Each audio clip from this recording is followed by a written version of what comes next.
Bismillahirrahmanirrahim. Assalamualaikum warahmatullahi wabarakatuh.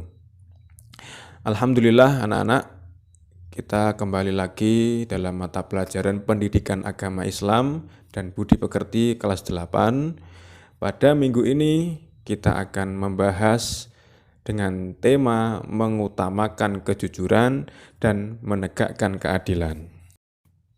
Perlu kalian ketahui anak-anak, bahwasanya kejujuran dan keadilan merupakan dua sifat mulia yang harus dimiliki oleh setiap muslim.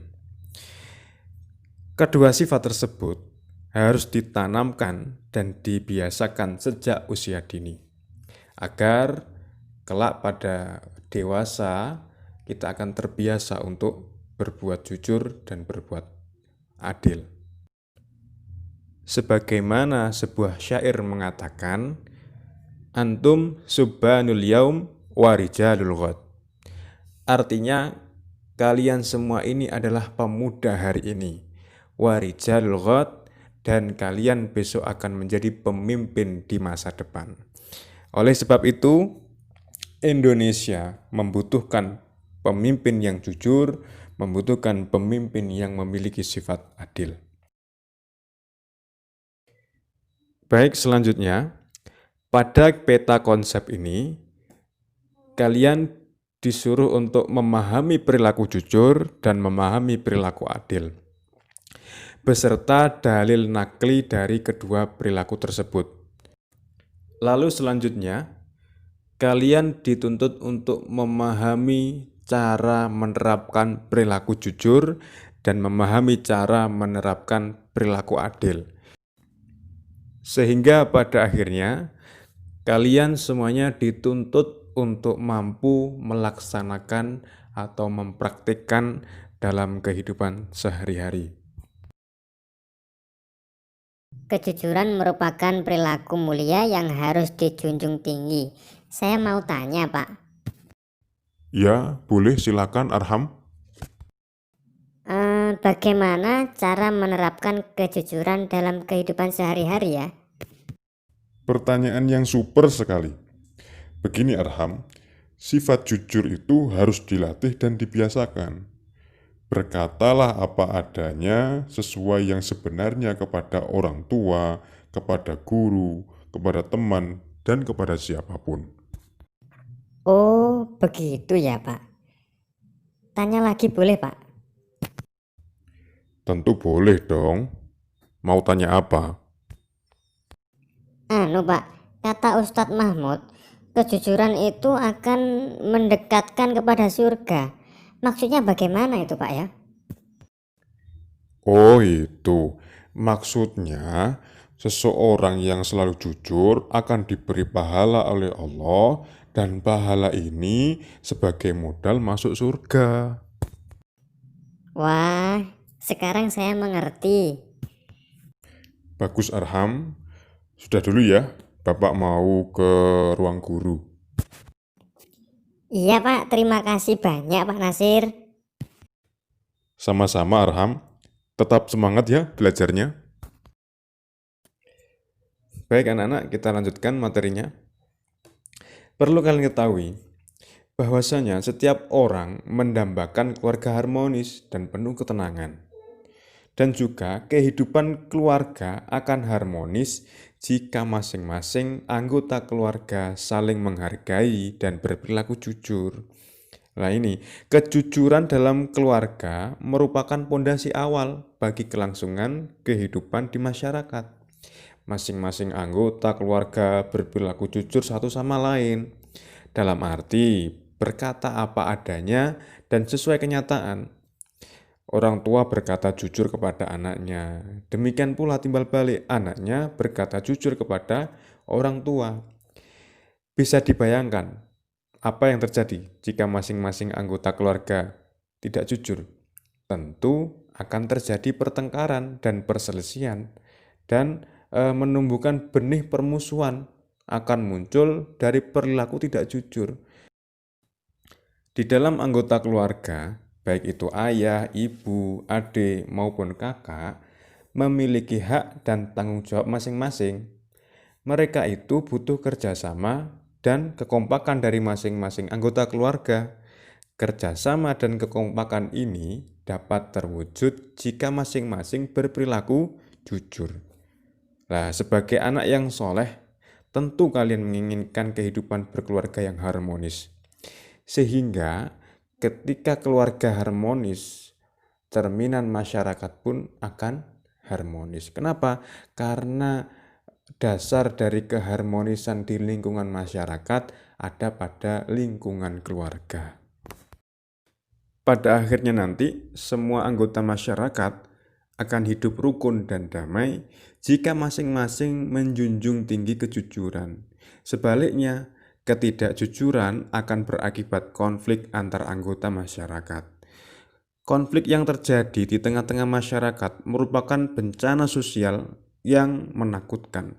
Karena hal ini bisa meluas menjadi tawuran antar warga. Sungguh semua ini tidak dikehendaki bersama. Selanjutnya, kejujuran ini harus diutamakan dalam setiap pergaulan, baik di rumah, di sekolah, maupun di masyarakat. Kerugian akibat ketidakjujuran akan dirasakan oleh diri sendiri dan orang lain. Seseorang yang tidak jujur akan sulit mendapat kepercayaan dari orang lain. Sementara, orang lain yang pernah dibohongi akan merasa kecewa dan sakit hati. Kepercayaan tidak bisa dibeli dengan uang. Kepercayaan akan muncul jika seseorang jujur. Sebagai contoh, seseorang yang jujur akan dipilih menjadi bendahara kelas. Tugas bendahara sesungguhnya sangat berat karena harus mencatat dan membukukan keuangan dengan benar dan jujur.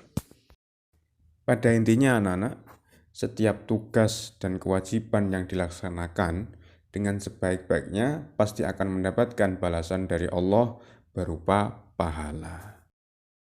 Sebagaimana pesan suci dari Rasulullah Shallallahu Alaihi Wasallam dalam sebuah hadis, beliau bersabda, Bismillahirrahmanirrahim.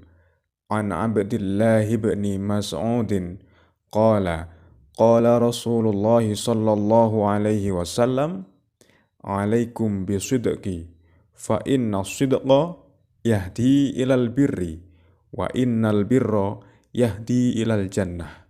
Rawahu Tirmidzi. Yang artinya adalah alaikum bisidqi, hendaklah kalian bersikap jujur, fa inna sidqa yahdi ilal birri, karena kejujuran itu akan membawa kepada kebaikan. Wa innal birra yahdi ilal jannah, sedangkan kebaikan akan membawa kepada surga. Hadis riwayat Tirmidzi. Isi kandungan dari hadis tersebut adalah seseorang yang jujur akan hidup dengan tenang. Dia menjalani kehidupan dengan penuh optimis dan penuh dengan semangat. Berbeda jika seseorang yang pernah berdusta, tentu akan diselimuti rasa bersalah dan gelisah. Dusta yang pernah dilakukan akan ditutupi dengan dusta-dusta yang lain. Dan orang yang jujur juga akan mendapatkan kepercayaan dari orang lain. Kepercayaan tidak bisa dibeli dengan uang. Kepercayaan muncul karena seseorang memang layak mendapatkannya. Baik anak-anak, selanjutnya yang terakhir, perilaku jujur dapat kita terapkan di rumah, di sekolah, maupun di masyarakat. Bagaimana kita menerapkan perilaku jujur di rumah? Misalnya, ibu minta tolong dibelikan minyak goreng dan kebutuhan pokok lainnya. Sebagai anak yang jujur, semua uang sisa kembalian diberikan kepada ibu. Hal ini berarti memegang dan menjalankan amanah dengan baik. Lalu yang kedua, menerapkan perilaku jujur di sekolah dengan mengerjakan tugas yang diberikan Bapak Ibu guru dengan penuh tanggung jawab. Kemudian tidak mencontek saat ulangan, melaksanakan piket sesuai jadwal, mentaati tata tertib sekolah, bertutur kata yang benar kepada Bapak Ibu guru, karyawan, dan teman. Jika bersalah, harus mengakui kesalahannya. Lalu yang ketiga, Bagaimana menerapkan perilaku jujur di masyarakat? Nah, seseorang yang jujur di masyarakat tidak akan mengarang cerita atau gosip, sehingga akan menimbulkan gaduh dan suasana lingkungan menjadi tidak kondusif. Seseorang yang jujur harus sama antara perkataan dengan perbuatan.